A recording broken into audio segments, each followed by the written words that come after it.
nos va a permitir modificar y en su momento corregir.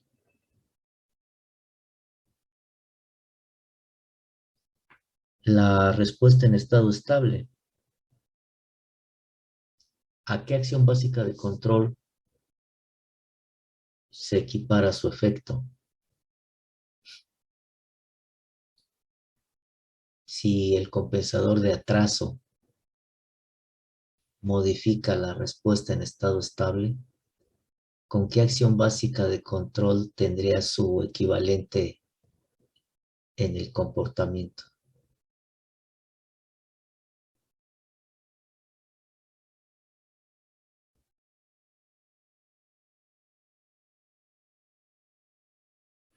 ¿A cuál? Les pregunto.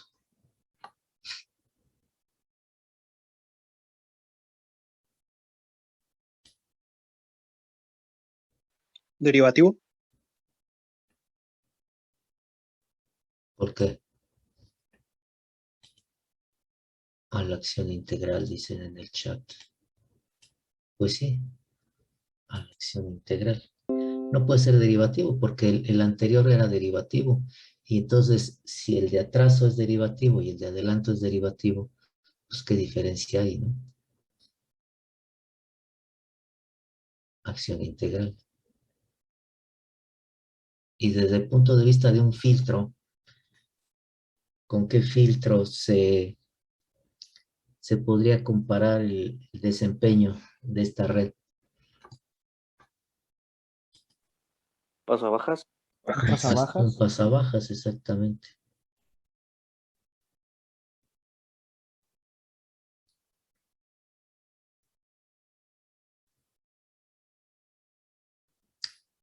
Apuntamos aquí. Cuando un sistema tiene una respuesta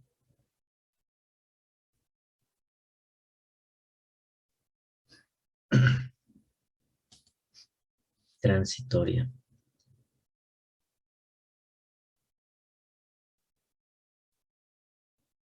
satisfactoria,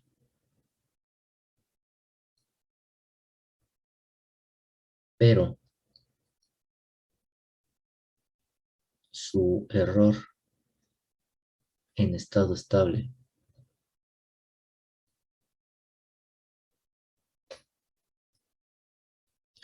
no es adecuado.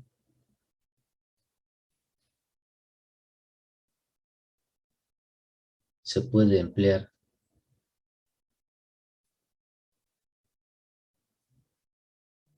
una red de atraso de fase.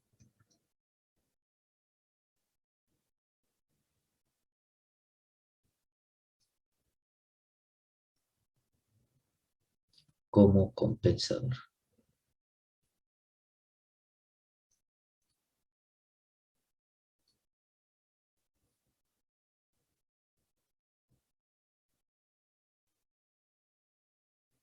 Un compensador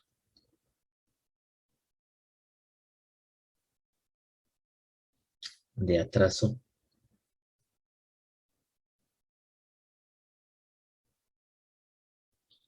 mejora el desempeño del estado estable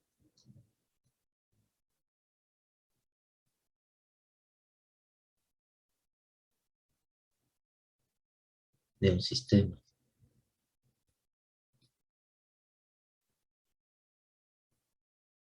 Mientras que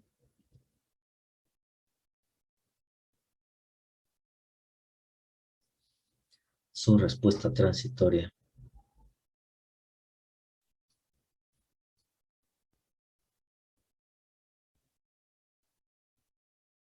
se mantiene casi igual.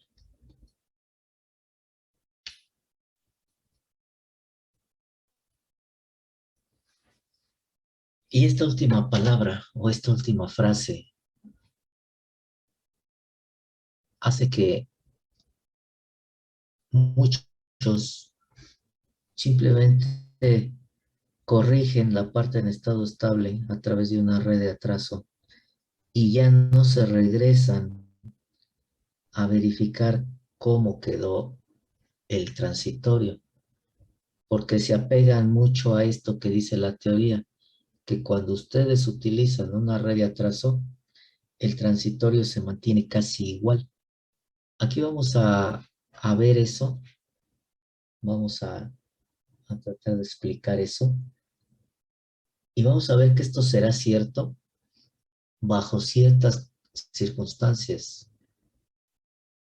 Y aún así, tenemos que regresar a ver cómo queda la parte transitoria, si todavía está dentro de las especificaciones que se piden. De lo contrario, tendríamos que empezar un proceso de ajuste para que nos quede de acuerdo a las especificaciones. Y como les he dicho repetidas veces, ahí es donde va a empezar el problema. En tratar de que, el tratar de encajar la respuesta transitoria y la del estado estable a las consideraciones de desempeño que estén dando o que tengamos como objetivo cubrir. Entonces, aunque la teoría diga así, que mira, tú compensa con una red de atraso que el transitorio se mantiene casi igual. Ese casi puede ser la diferencia entre un sí y un no. Muchas veces es un no. Muchas veces esa diferencia sí es marcada. Entonces hay que tener cuidado con eso y no tomarlo tan literalmente como está ahí, ¿no? Usando nuevamente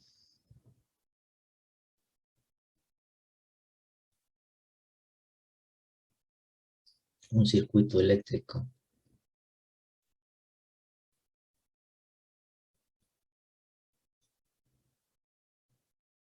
para deducir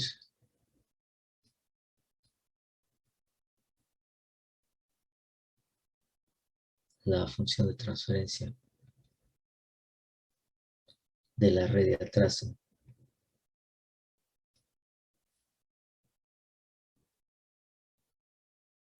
se tiene lo siguiente.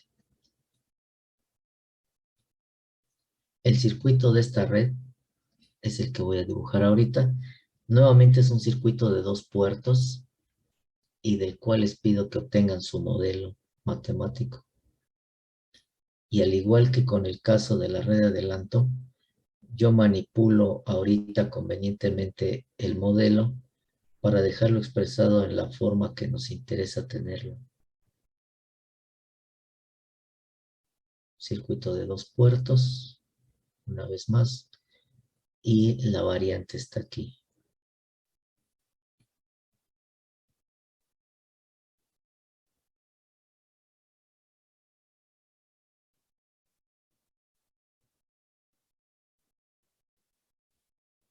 R1, R2, C. Tensión de entrada, tensión de salida.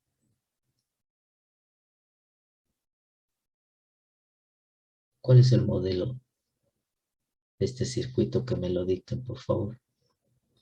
Vamos a tener EODS respecto a EIDS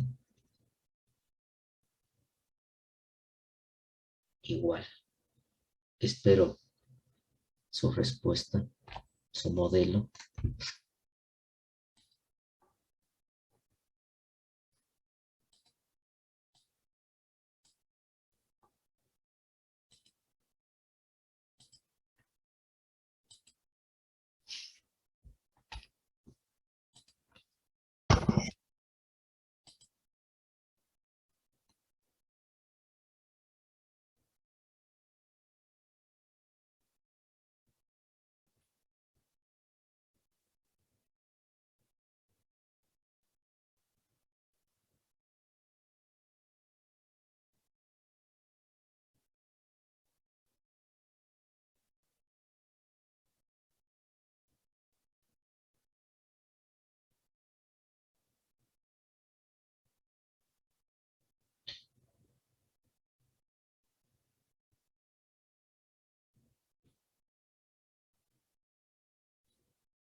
¿Cómo les queda?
A mí me dio en el numerador R2CS más uno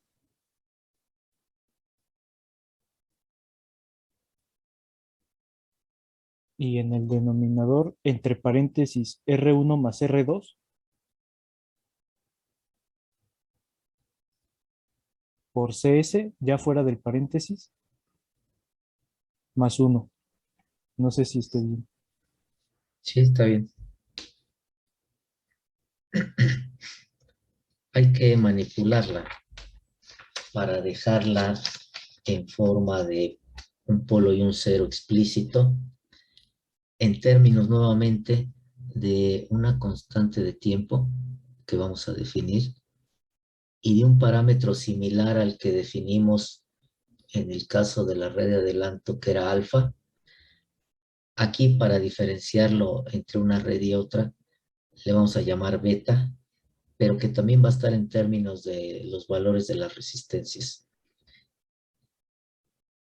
Nuevamente, para empezar a hacer esta manipulación algebraica, partimos de dejar el coeficiente del término en S de máximo orden en el denominador unitario. Esto implica dividir toda la función de transferencia entre C por R1 más R2. Lo hacemos. S0 de S, N de S, igual.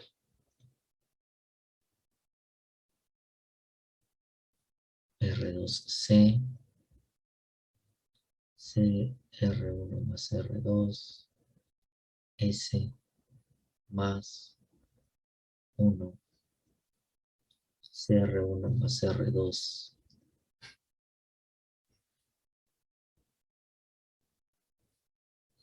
CR1 más R2, entre CR1 más R2. Esto es paréntesis. Parece una C, pero es paréntesis. S más 1C, R1 más R2. Uno que multiplica y otro que divide es 1. Multiplica, divide. 1. R2 entre R1 más R2. S más C. R1 más R2. 1. S más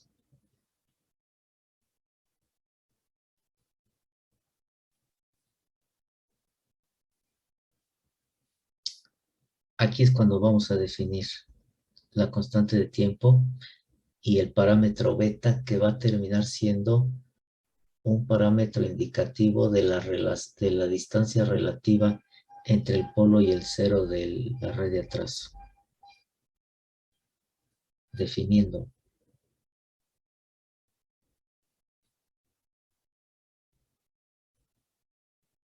tau como R2C debido a cómo están interconectados, R2 con C.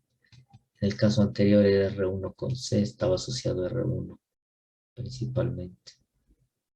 Y beta, definida como R1 más R2 entre R2. Esta beta siempre va a tener que ser mayor que 1. Donde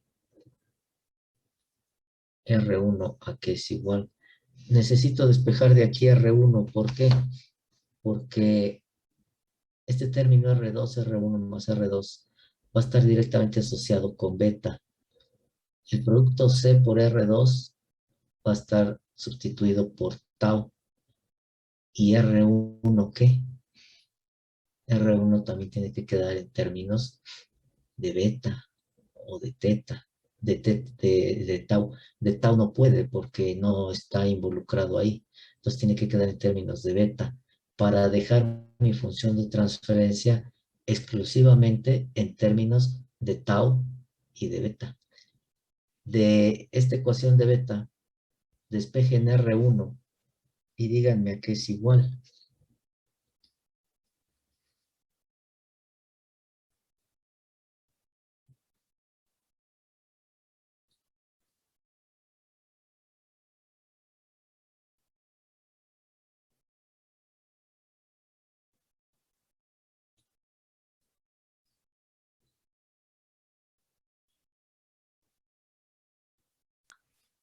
Es igual a R2 por beta menos R2.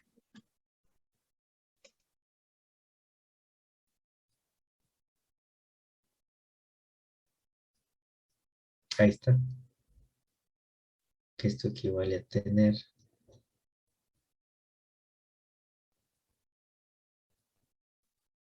que es lo mismo, ¿no? Expresemos 1 en términos de 2, 3 y 4. Lo que es lo mismo sustituyendo 2, 3 y 4 en 1.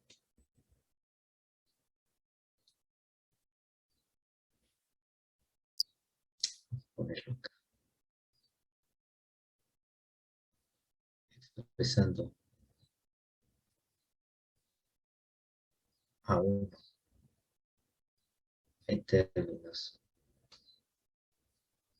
de 2, 3 y 4, tenemos lo siguiente.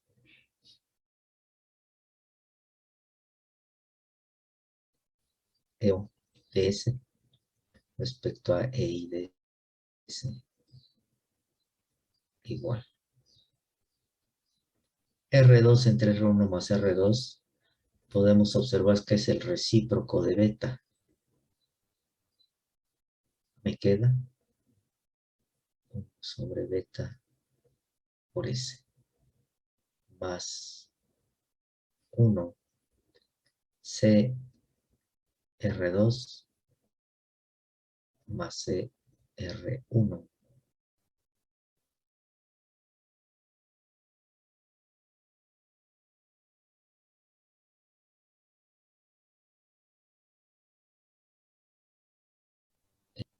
CR2 es la constante de tiempo.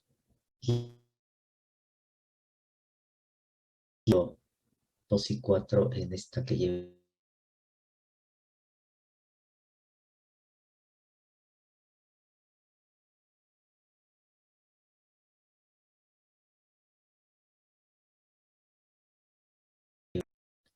beta S, tau más C, que multiplica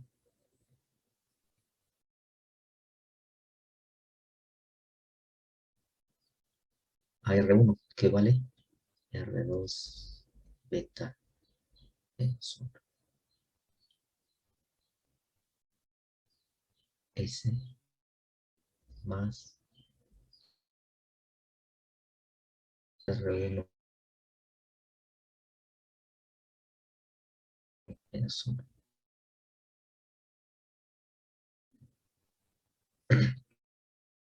CR2 ¿Quién es? Pues es tau.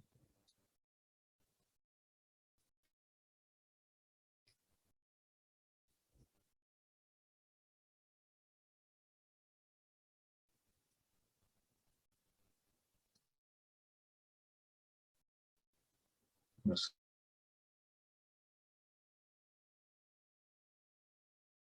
sobre beta S de tau eh, C por R2 tau que multiplica a beta menos 1.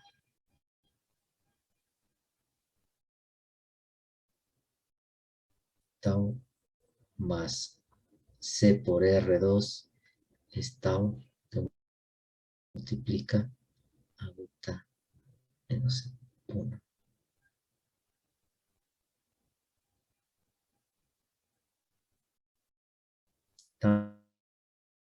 Tau más tau beta menos tau.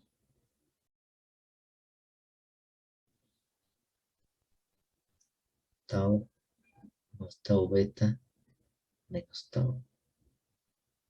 Uno suma, otro resta, 0. 0.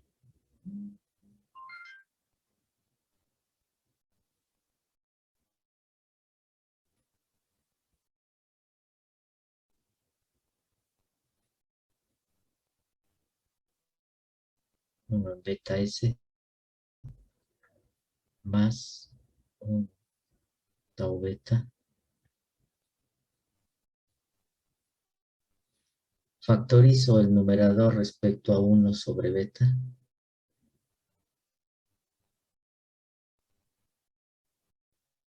S más 1 sobre tau.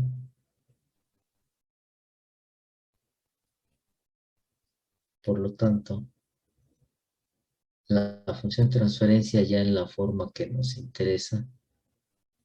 Vamos a ponerla acá abajo.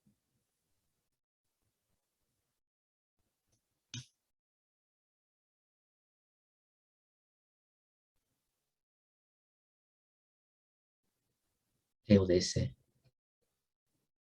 respecto a E y de S es igual 1 sobre beta S más 1 en tau S más 1 en tau beta. Y entonces ya se tiene en la forma que se desea que esté con el polo y el cero de manera explícita en términos de tau y de beta exclusivamente. De tal manera que ya vista la función de transferencia en esta estructura, en esta forma, ya no nos interesa saber si proviene el compensador de un circuito eléctrico, de un circuito mecánico, de un circuito hidráulico. Simplemente va a ser la misma función de transferencia. 0, polo. 5. Y hacemos ese análisis igual que se hizo para el caso de la red de adelanto. Si el 0 es igual a menos 1 sobre tau y el polo es igual a menos 1 sobre tau beta, de cada una de estas yo despejo a tau con la finalidad de encontrar una relación para beta en términos del cero y del polo del compensador. De 6, tau es igual a menos 1 sobre z.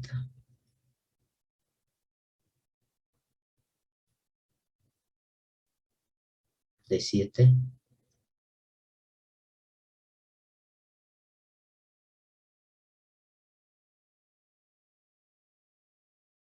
menos 1 sobre el polo, de donde tau es igual a menos 1 sobre el polo beta.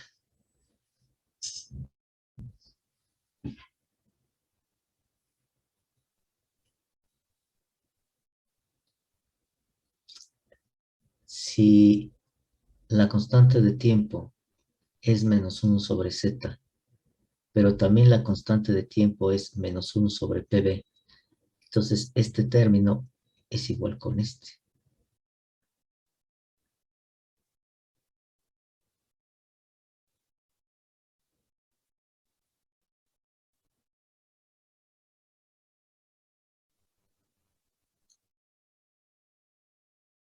Despejamos beta.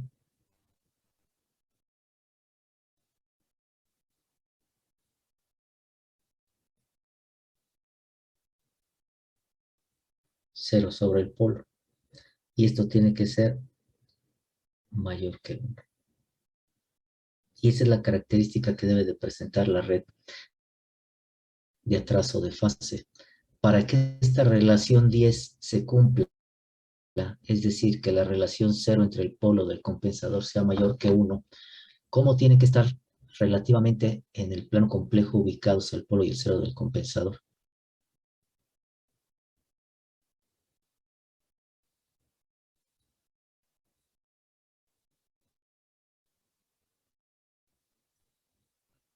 Nuevamente los dos son reales. No hay manera de que sean complejos.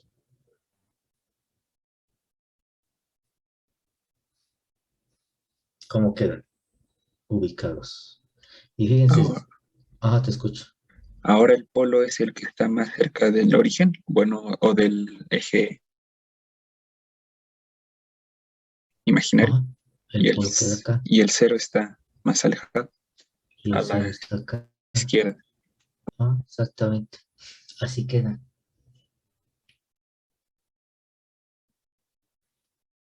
Observen que siempre los pongo en el tercer o cuarto cuadrante. No los pongo en el primero o cuarto cuadrante, porque se supone que estamos compensando, ¿no?, para el caso estable. Si yo los pongo al revés, acá estaría compensando para el caso inestable. Y no tiene sentido gastar en un equipo para inestabilizar al proceso. Siempre entonces vamos a compensar para el caso estable. Por lo tanto, el polo y el 0 del compensador, sea el que sea, atraso, adelanto, siempre vamos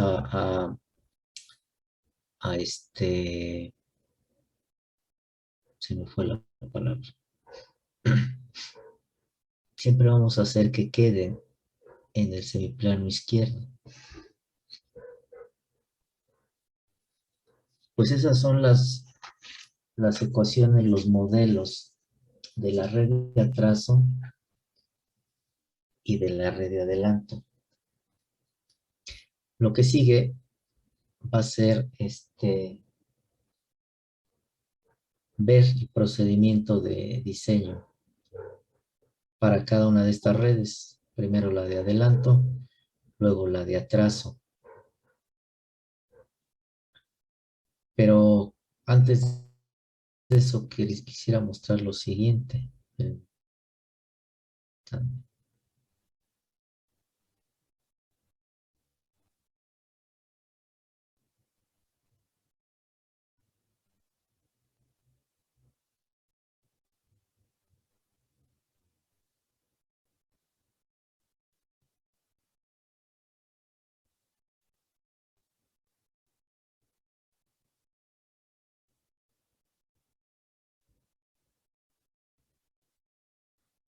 Me mandaron ahí una información.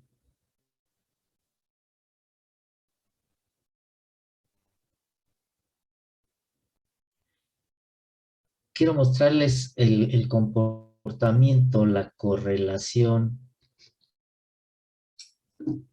famosa que hemos estado hablando entre el dominio del tiempo y el dominio de la frecuencia del comportamiento de la red de adelanto, en este caso, que es la que vamos a ver.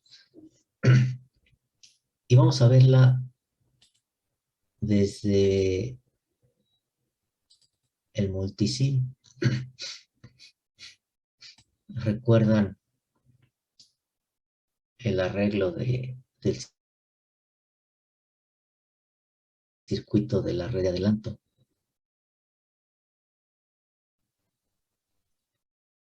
Como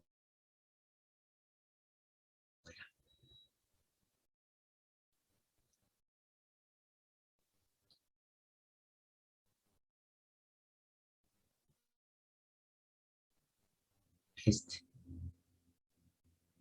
Pues es este mismo que está aquí. Es este mismo que está aquí. Y lo estoy excitando con una fuente senoidal de valor pico. Inicialmente le voy a poner una tensión pico unitaria y una frecuencia unitaria. Esto es un osciloscopio donde vamos a ver la respuesta, y este que está chueco, un graficador para el trazo de bode.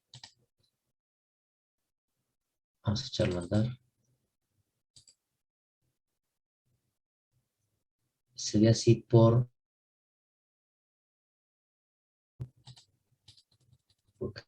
tengo que modificarle los tiempos del barrido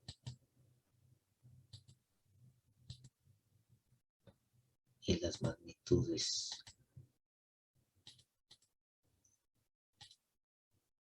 Las dos igual. Vamos a ponerlo así, blanquito. Ahí lo detengo. Observen la respuesta. Aquí vamos a ver el circuito para identificar cada cosa. La entrada, que corresponde a esta parte, la tensión de entrada, que es la fuente, está en el canal A del osciloscopio y corresponde a la línea roja. La salida del circuito, del compensador de adelanto, está conectada al canal B y corresponde a la línea azul que se ve aquí. Si nos vamos a la respuesta, entonces la roja corresponde a la entrada y la azul corresponde a la salida. Claramente ahí se ve que esta red está originando un efecto de atenuación en la respuesta. ¿Por qué? Porque está produciendo un efecto de atenuación. ¿Dónde lo podemos visualizar aquí en la gráfica? En los picos de la salida, En con el pico. respecto a la de entrada. Exactamente. La magnitud de la señal de salida, que es la azul, respecto a la roja, que es la entrada. Vemos que la salida, su magnitud es menor que la de la entrada. Entonces aquí esta red está presentando un efecto de atenuación en la respuesta. Y efectivamente vemos que existe un fenómeno de adelanto de fase. Lo vimos en las gráficas previas a blanco y negro que les puse aquí. Y aquí vemos que el circuito que representa la red de adelanto efectivamente está efectuando un fenómeno de adelanto. ¿Qué pasa en la frecuencia?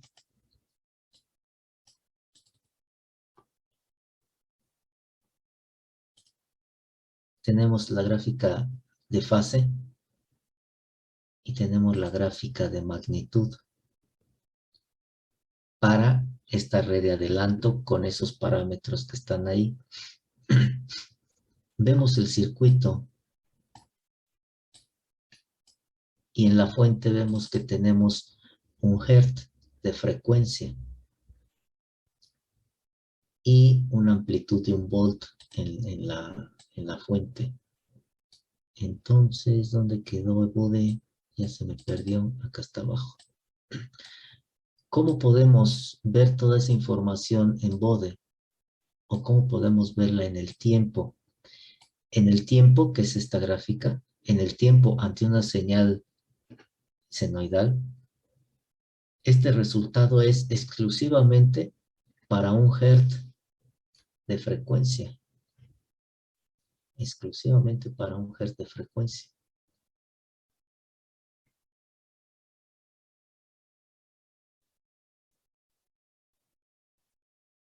1 Hz. Mientras que la gráfica de Bode está hecha para todo un rango de frecuencias. ¿De dónde a dónde? De 1 kHz, desde 1 milihertz, acá a la izquierda, acá, hasta 1 kHz, acá a la derecha. Las bajas frecuencias, las altas frecuencias. Para poder encontrar la misma información que me está dando la gráfica en el tiempo en Bode, yo tengo que ubicar aquí en el trazo de Bode la frecuencia de 1 Hz. O sea, aquí hago uso de estos cursores que tiene el multisim. Y vean aquí abajo cómo va cambiando la frecuencia. Y aquí me va dando los decibeles de la magnitud. Busco 1 Hz. Ahí hay 33 milihertz, 120 milihertz, 679 milihertz.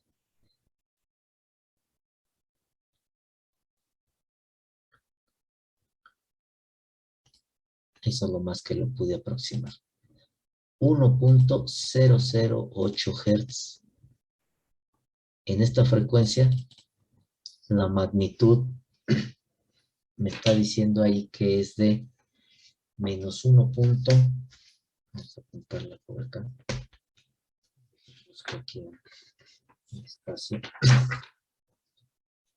para irnos luego al otro. Nos dice que es de menos 1.431 decibeles. Pero acá en la gráfica del tiempo lo tenemos en volts. ¿Cómo pasamos de decibeles a los volts? Pues hacemos uso de la ecuación siguiente. Los volts va a ser igual a 10 elevado a los decibeles que me marca el diagrama de Bode entre 20. Los decibeles que me marca el diagrama de Bode son menos 1.431 entre 20. Logaritmo base 10 inversa. Me dice que son 0.8481 volts.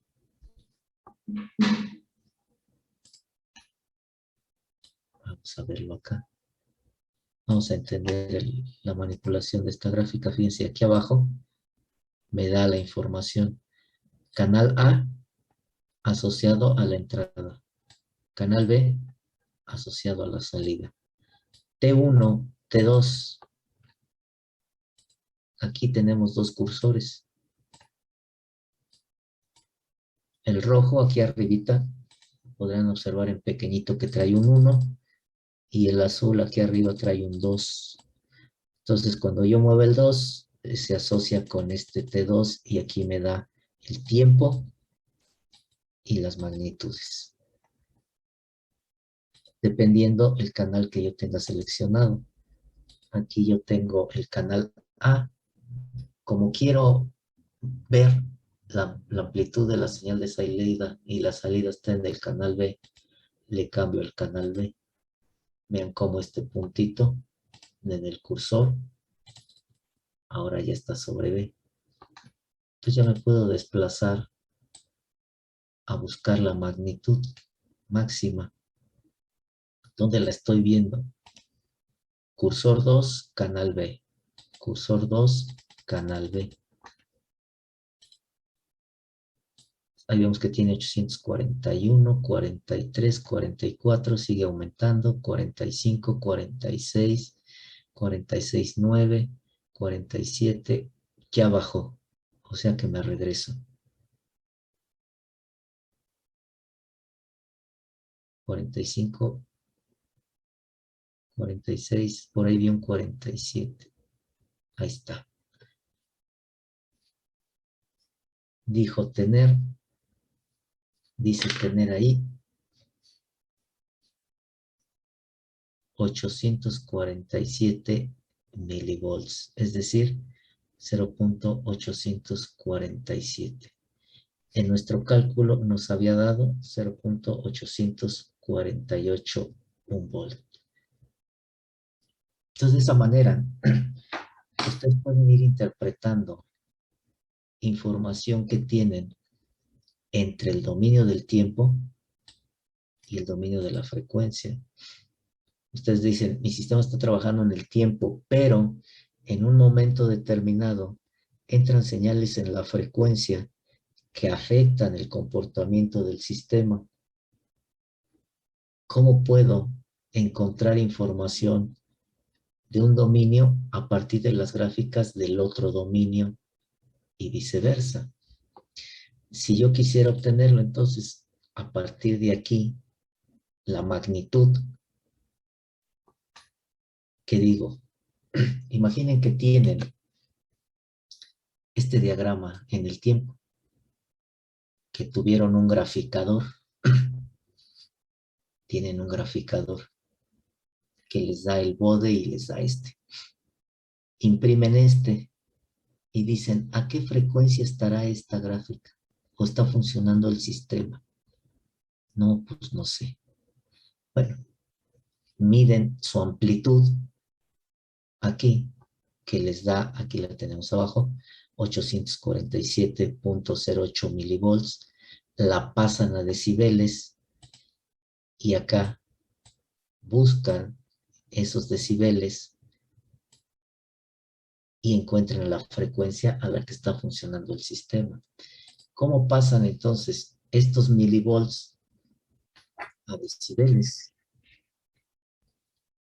Pues 20 veces el logaritmo natural, el logaritmo base 10, perdón, de este valor.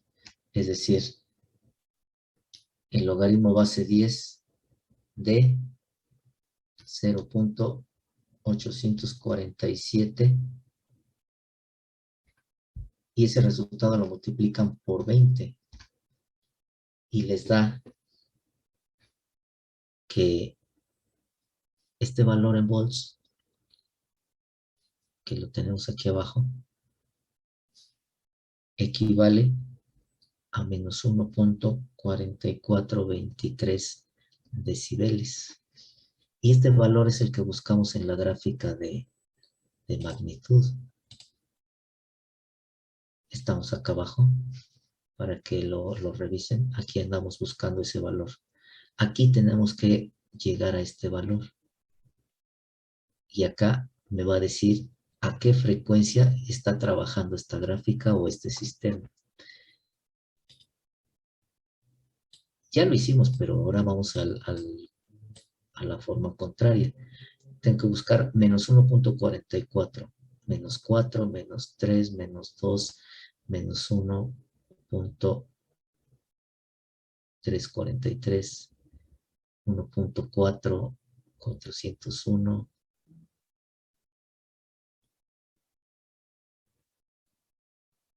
431,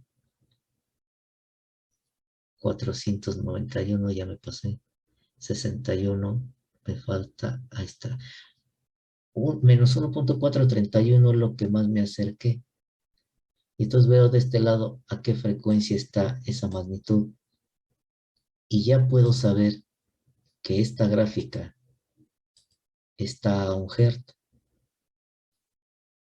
que estas señales están a 1 Hz. ¿Sí? Claro, lo podrían leer ustedes quizá a partir de los datos del osciloscopio, pero no tienen el osciloscopio. Nada más tienen el impreso de esto, impreso en papel, así como pasó con aquel ejemplo del lugar de las raíces, del caso hipotético que les dije. Imaginen que alguien hizo el lugar de las raíces y se los pasa y de ahí tienen que sacar todo. No tienen el MATLAB de donde extrae la información. Aquí no tienen el osciloscopio donde extrae la información. Nada más tienen esto en impreso. Y luego dicen, ¿y qué adelanto de fase? ¿Qué desfasamiento tengo? Entonces, ¿cómo pueden saber el desfasamiento?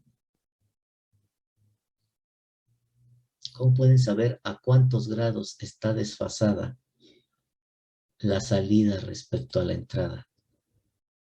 Viendo esta gráfica. Yo recuerdo que nos íbamos a los picos y tomábamos la medida en grados que tenían y la más grande se le restaba a la más pequeña. Entonces te ibas a los picos. ¿De cuál? ¿De la entrada o de la salida? Recuerdo que tomábamos los dos, o sea, por ejemplo, el Este pico, sí, y este, por ejemplo. ajá, Ajá. y ahora el valor en grados del pico de la entrada se restaba el de la salida y ahí se decía cuántos grados era. ¿Y cómo sacas los grados de este pico? ¿Y cómo sacas los grados de este pico? Para poder restarlos. Buena pregunta. Es que cuando nosotros hacíamos eso, teníamos escalado, bueno, escalado el eje. Ahí es lo que quiero decir, ahí puedes agarrar desde habría que ver cuántos grados está movida hacia derecha o izquierda desde el eje imaginario y luego ahí ya podemos ver cuántos grados tiene de desfase respecto a la otra, ¿no? Pero tomando de Sí, referencia el eje imaginario. pero ¿cómo calculamos esos grados? Esa es la pregunta. Pues los medimos, ¿no? Pues, ¿cómo? A ver, tú dices que, otra vez tu idea, dices que, ¿me ubico dónde? Donde se supone que debería de comenzar la onda, por ejemplo, en ¿La el de entrada o pico, la de salida? las dos. Es que van desfasadas. Ajá, por eso, pero se supone que el ciclo de la onda debería de comenzar en donde está en el eje ahí. Fíjate, aquí empieza la roja. Bueno, podemos poner de referencia y que aquí empiece el azul. Bueno, vamos a ponerlas con sus respectivos colores. La azul aquí iniciaría, la salida sería su referencia para el inicio de la curva. Y aquí la, la de entrada. Y luego, Y ahí, por ejemplo, podríamos tomar como punto de referencia el cero, ¿cuál cero?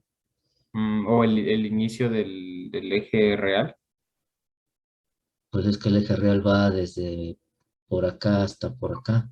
Sí, sí, sí, pero, mm, híjole, es que no, ahí lo que no identifico sería desde dónde tomar el punto de partida para ver cuántos grados está o qué tan desfasada está del inicio, del cero del eje real y imaginario.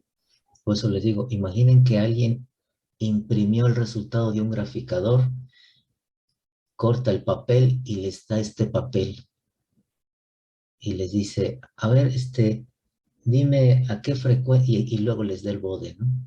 Dime a qué frecuencia está trabajando la señal, esa ya la vimos. Dime a cuántos grados hay de desfasamiento.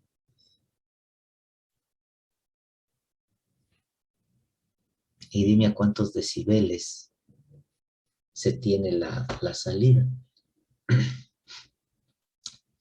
Entonces, los decibeles, pues de aquí los calculan aplicando el 20 logaritmo del valor. Se van a la gráfica de magnitud de Bode y sacan la frecuencia. podemos irnos, y de hecho lo vamos a hacer, si tenemos el bode y ya sé que la frecuencia es de 1 Hz, me voy a la gráfica de ángulo de fase, busco 1 Hz y encuentro el desfasamiento. Pero yo lo quiero hacer al revés, que a partir de aquí yo encuentre el desfasamiento para buscarlo en la gráfica de bode, de fase, de ángulo, y verificar que efectivamente sigue siendo 1 Hz. Con la finalidad de que sepan irse de un dominio a otro a través de sus gráficas correspondientes. Entonces, ¿cómo determinan el desfasamiento aquí? Dice el compañero, pues aquí tomamos su referencia, aquí, eso estoy de acuerdo. ¿Y luego qué hacemos? Y de hecho, pues así lo vamos a hacer, pero ¿y cómo lo hacemos? ¿Cómo lo medimos? Pues hay un formulazo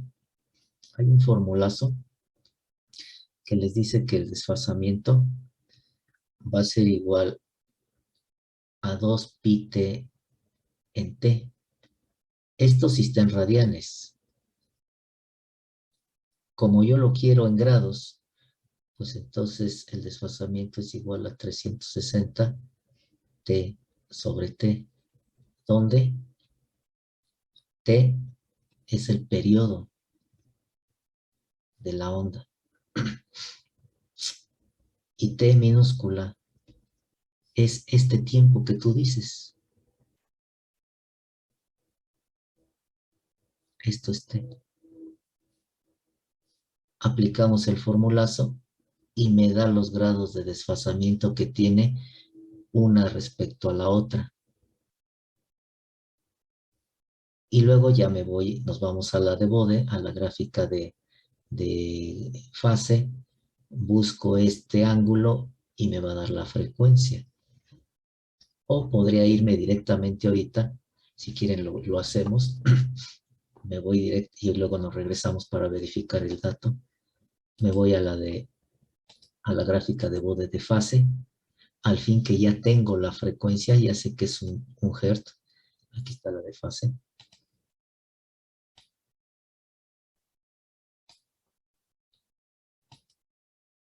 Tomo mi cursor y aquí abajo buscamos 1 Hz y aquí me va a dar el ángulo en grados. Está en grados. Entonces busco 1 Hz, 27 milihertz, 136 milihertz, 294 milihertz, 743 milihertz. Ya me pasé.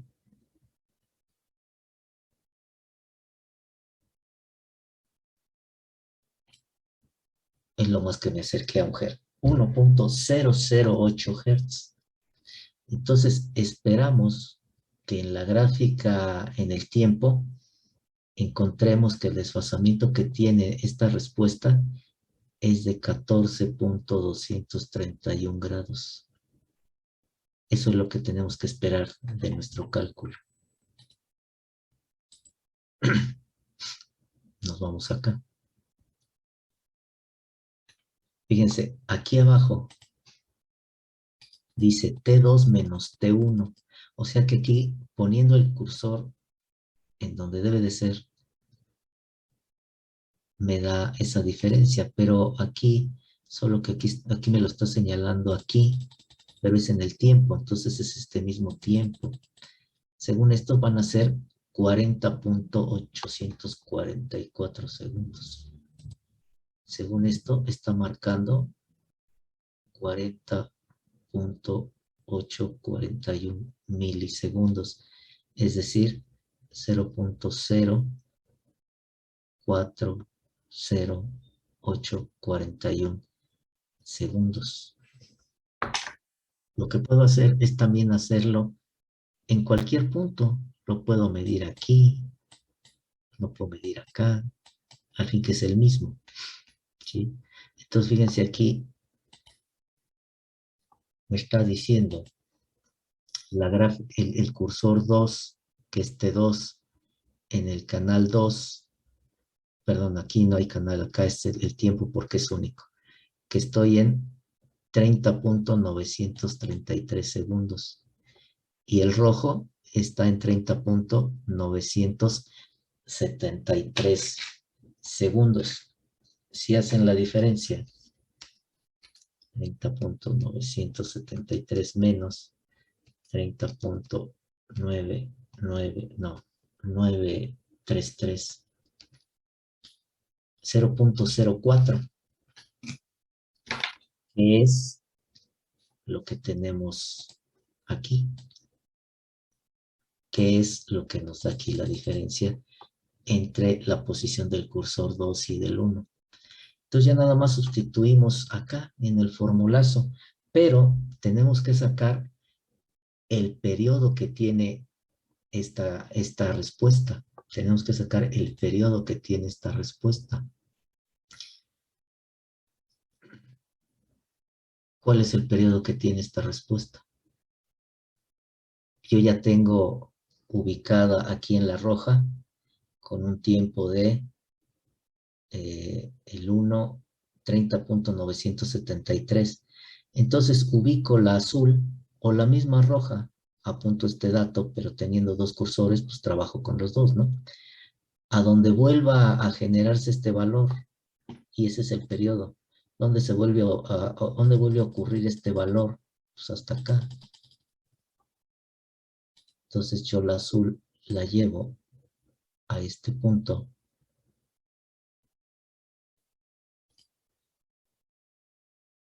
Y dice que es 31.972. O sea que el periodo es 1. A 31.972 le quitan 30.973. El periodo es 1. El periodo de esta gráfica es 1. Pues ya está, ya nada más aplicamos el formulazo. 360 por 0.040, 841, 14.7027. ¿Cuánto nos dio en la gráfica de Bode? 14.231. Ahí está, 14.231 contra 14.7. Está más o menos, ¿no? ¿Por qué? Pues por la medición del tiempo, sobre todo este desfasamiento, porque aquí no me da una referencia que diga que ya estoy sobre el eje real para pararme justo ahí. A lo mejor estoy ligeramente arriba o abajo y eso hizo que este tiempo difiera y por eso me da estas diferencias, pero prácticamente ahí está. Ahora, preguntas hasta ahí, dudas. Cuando obtuve, vamos a borrar todo esto. Ya tenemos mucho aquí, rayo negro. Cuando obtuve o obtuvimos la amplitud a partir del diagrama de Bode, de la gráfica de amplitud, menos 4.766 decibeles, y los pasamos a volts,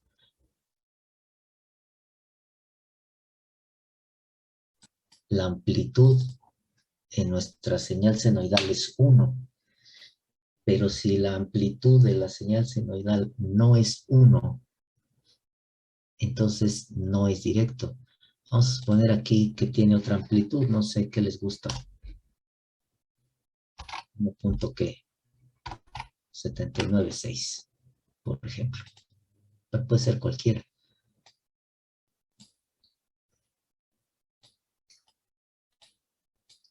Y lo he hecho andar de nuevo con los nuevos valores.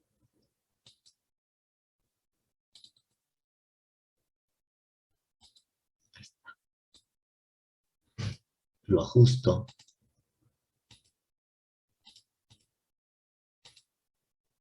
Ahí está bien. Son los volts por divisiones.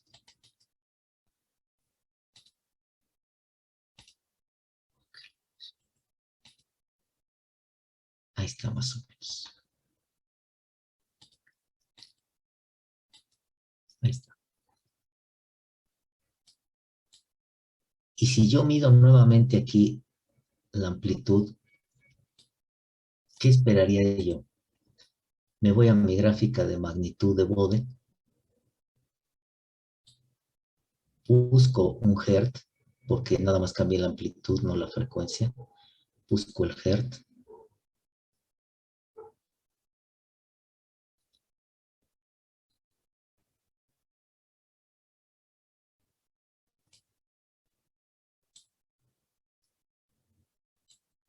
.008, que fue lo que más me pude acercar. Y me dice que tengo menos 1.431 decibeles. En volts, ¿a cuánto viene siendo?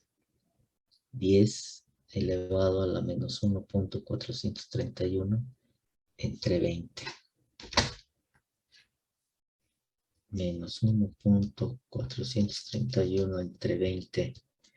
Inverso del logaritmo de base 10. 0.8481. Esto esperaríamos que tuviera la señal de salida. Nos vamos a nuestra gráfica. Vamos a pasarnos al canal B. Vamos a subirla para ver. El cursor 2, canal B, es este valor.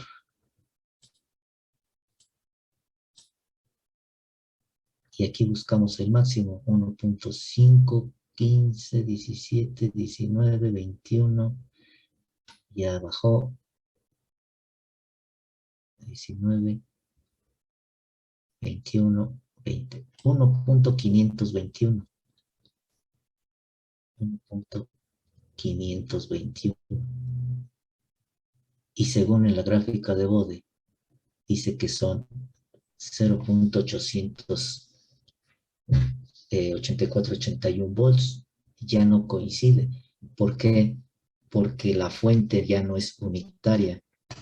Entonces, si ustedes recuerdan, los decibeles son igual a 20 veces el logaritmo natural de la onda de salida respecto a la onda de entrada, a la amplitud de la señal de entrada. Entonces, esto que me está dando Bode es lo que tengo aquí. Quiere decir que tensión de salida respecto a tensión de entrada es igual a 0.8481. Pero mi tensión de entrada es igual a ¿cuánto? Es igual a 1.796.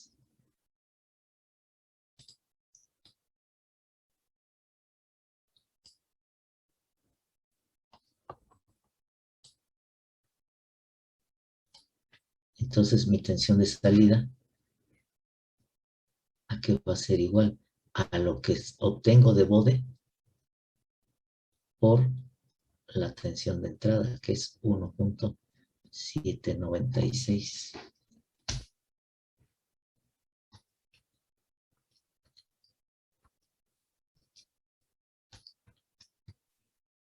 Y me da 1.523.1 contra el 1.521 que obtengo directamente en la gráfica. ¿Sí? Entonces, de esa manera ustedes pueden ir y venir de un dominio a otro, teniendo las gráficas, e ir interpretando información en uno y en otro, en uno y en otro. Sin embargo, tengan presente y obsérvenlo bien, que esta gráfica en el tiempo es exclusiva para un hertz. Que si yo quiero analizar en otra frecuencia, tendría que conocer la respuesta con una fuente a otra frecuencia. Entonces, esa es la desventaja de trabajar en el tiempo con señales en la frecuencia. Que si yo necesito conocer el comportamiento de la respuesta temporal ante un rango determinado de frecuencias, tendría que estar yo sacando esta gráfica, esta, para diferentes valores de frecuencia. Y si esto se está midiendo en la realidad, pues yo tendría que estar graficando la respuesta para cuando la señal estuviera variando a diferentes frecuencias para poder interpretar esto. En cambio, teniendo el bode, este me da un amplio rango de frecuencias. Acuérdense que aquí en las abscisas hay décadas de frecuencia. En este caso, este lo tengo de 1 milihertz a 1 kilohertz. Si yo necesito más frecuencias, el multisim me da la facilidad de poder modificarlas, ¿sí? Fíjense, ahí estoy ampliando el rango de frecuencias a la derecha, ya voy en 5 megahertz. O a la izquierda, ya voy en picohertz, o lo puedo ampliar a hertz, pero se pierde, ¿no? Entonces, ahí ustedes pueden tener el comportamiento completo del sistema ante cualquier valor de frecuencia. Ahora, aquí vean cómo la gráfica en el tiempo, pues me marca un desfasamiento. ¿Cómo puedo yo obtener en la gráfica del tiempo que se me muestre el máximo desfasamiento que pueden tener estas dos señales? Bueno, pues es muy fácil, se van ustedes a bode, se van a la gráfica de fase y sacan a qué frecuencia sucede el máximo pico. Ahí andamos en 15.525, 521. Ahí está más o menos. El máximo pico en su gráfica de bode, el máximo pico no el máximo pico, perdón, el máximo pico es en magnitud.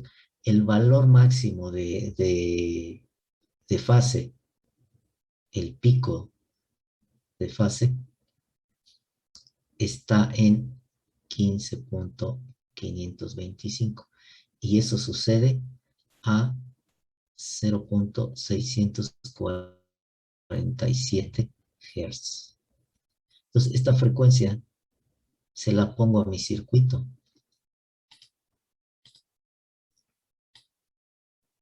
No se va a ver, quedó así muy feo. Esta frecuencia se la pongo a mi circuito. 0.647 Hz. Y lo echo a volar. Y aquí voy a poder visualizar la máxima desfasamiento de adelante.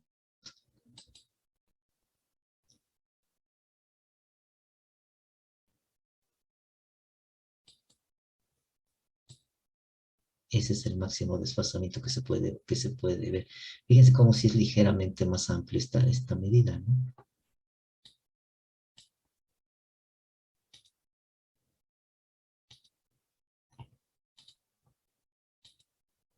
Ahí está bien. Y es lo más que puedo obtener. Ahora, hay otra cosa que también pueden observar en la red de compensación.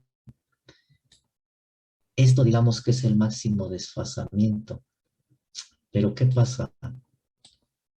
Si ustedes tienen una red de... ¿Dónde anda? Se me perdió bode. Tienen esta red de adelanto. Ahora, aquí es la pura red, ¿eh? Aquí falta el sistema para ver el efecto de la red sobre el sistema. Aquí no estamos haciendo todo con relación a la red, pero lo que quiero mostrar es cómo pueden ustedes ir y venir de una gráfica que está en un dominio a otra, cómo encontrar la correlación en una y otra, qué información, cómo me da, cómo la saco, cómo la extraigo, etcétera, etcétera. Entonces, vean la gráfica de fase. Aquí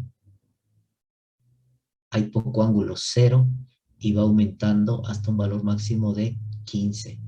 Y luego empieza a disminuir. De tal manera, entonces, que si ustedes tienen un 0 grados, fíjense aquí me lo marca, 0 grados, sucede, está muy pequeña esa frecuencia, deben ver una más grande, milihertz. Vamos a poner esa de 1000. 0.056 grados, casi 0. 0.056 grados a 0.001145 Hz. Y en las altas frecuencias,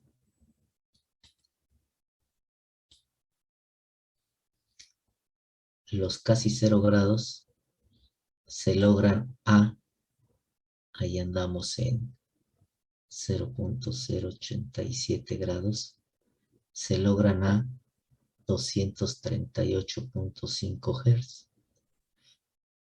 Si mi sistema trabaja en estos extremos, deja de haber desfasamiento entre la señal de salida y la señal de entrada, y las dos gráficas, las dos respuestas prácticamente van en fase. Y entonces se pierde el efecto de la red de compensación. Fíjense, vámonos al circuito. Entonces yo le voy a meter de frecuencia 238.5 Hz. Me va a salir toda una mancha, pero bueno, 238.5 Hz. Y le puedo mantener la misma amplitud. Ahí la respuesta entre la señal de salida y la señal de entrada vista en el tiempo me va a dar en fase.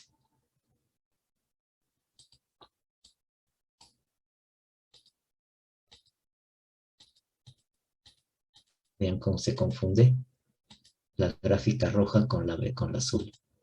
Ahí se alcanza a ver un poquito la roja, no sé si lo perciban, pero porque los grados de desfasamiento es 0.087, o sea, no es el 0 exacto. Pero prácticamente estas gráficas ya están en fase. Y vean cómo se pierde el efecto de atenuación. Ahorita ya lo que entra es lo que sale. ¿Sí? No lo quise hacer a la frecuencia más pequeña porque se tarda mucho el multisim por la baja frecuencia. Es más rápido con las altas frecuencias, pero sucede lo mismo. Entonces tienen que saber en qué rangos de frecuencia operan para que su compensador tenga efectos o se logren los efectos que se quieren sacar de él. Imagínense que lo trabajan a 238 Hz, pues están en fase, se pierde el efecto del adelanto de fase. Ajá. Entonces, todo eso pueden ustedes y más sacar entre los dos dominios, analizando el trazo de Bode en la frecuencia y el temporal. ¿Sí? ¿Alguna duda, preguntas? Si llegan a compensar en la frecuencia a través de los diagramas de Bode, podrían preguntarse, ¿y cómo va a funcionar en el tiempo? Sin la necesidad de someterlo a una respuesta o no teniendo la forma de obtener, la gráfica temporal. Entonces, desde Bode pueden ustedes ir generándose un bosquejo de cómo es la respuesta en el tiempo para una frecuencia específica. ¿Sí? Entonces, ahí tienen formas de poder extraer información, analizar, ir de un dominio a otro, simplemente teniendo las correspondientes gráficas de Bode, etcétera, para ir entendiendo el comportamiento del sistema. Y esto fue con la red de compensación, pero esto mismo para cualquier situación que se les presente de un sistema, no necesariamente que esté con un compensador. Las ideas son las mismas, ¿no? Preguntas, dudas. Dudas, preguntas. Por ejemplo, aquí con la magnitud. Esta magnitud de -3 puntos la agarré aleatoriamente. ¿A qué amplitud corresponderá si la señal de entrada es unitaria? Para no meternos en más cosas. ¿A qué amplitud de salida corresponderá? Es decir, en estas bajas frecuencias, ¿se presentará un efecto de amplificación o de atenuación? ¿En algún rango de frecuencias cambiará ese efecto? Entonces, por ejemplo, aquí, suponiendo una entrada unitaria, de amplitud unitaria de señal de entrada, tengo -3.741 entre 20, inversa del logaritmo base 10.65. O sea que aquí está más atenuada todavía, porque recuerdan que la teníamos en 0.8 a 1 Hz. ¿Qué pasa si la trabajo en las altas frecuencias? Por ejemplo, aquí, perdón, sí, en altas frecuencias, 9 Hz, lo tengo casi en 0. Eso es casi 1. Si ustedes pasan ese valor a valores reales, es casi 1. Menos 0.022 entre 20, casi 0, algo a la 0 es 1, inverso del logaritmo base 10.9974. Quiere decir que si yo tengo ahora mi sistema trabajando a una frecuencia de 9.867, tendré un desfasamiento de, aquí busco el 9.867 Hz, 9.867 Hz.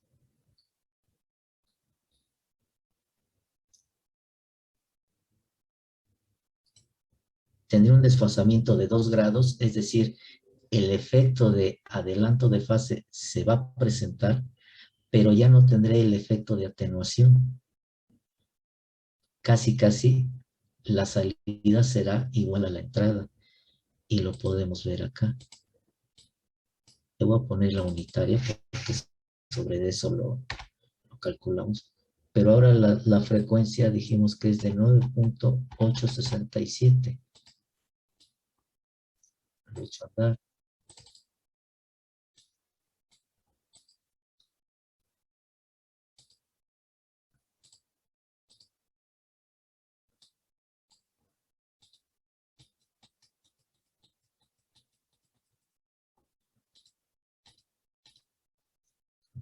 Entonces, la base de tiempo.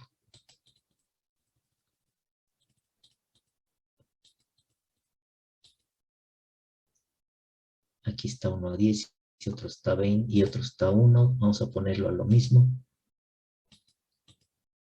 1, entonces te lo ponemos a 1. Ahí está, a la misma base de tiempo y a los mismos volts por división.